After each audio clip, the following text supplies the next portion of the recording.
All right, thank you everyone for being here. I was actually in Toronto. My name is Keely, and I was with a friend, Kevin, who is actually in Montreal right now. He's coming back tonight. He couldn't be here today, but he sent me a statement, and I'm going to read it to you, and you can see what happened to him.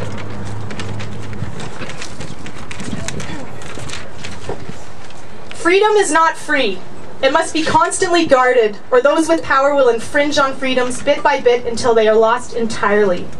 What happened in Toronto last weekend, to me and hundreds of other Canadians, is an example of how this can come about. The whole thing was a nightmare. I was arrested while walking down the street Sunday morning on my way to catch the subway to visit my grandparents.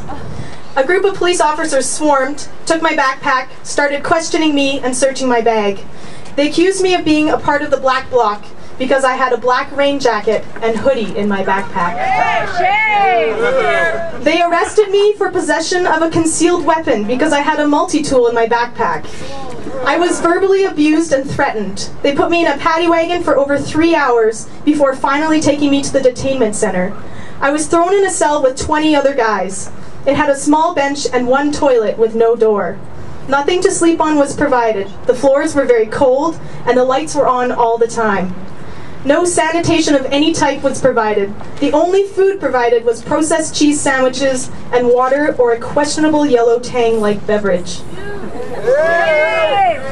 It was very hard to keep it together. There was the constant noise of people freaking out and rattling their cages. I was strip searched twice. I never got a phone call or was able to talk to a lawyer. Finally, after 24 hours in detention, I was able to talk to a detective who said the charge was going to be dropped. About 2 hours later, they finally let me go. They escorted me out of the building and told me to go. Across the street, community organizers met me and welcomed me. They gave me water and offered me a ride. Don't forget to send them a bill! Who's going to charge the police? Yeah. We will! I got it a lot better than a lot of people who were beaten, verbally abused, denied medication, kept in solitary confinement, not provided food that met their dietary restrictions. I don't blame the cops who ran the detention center. They were doing their jobs, albeit in some were much more aggressive than necessary.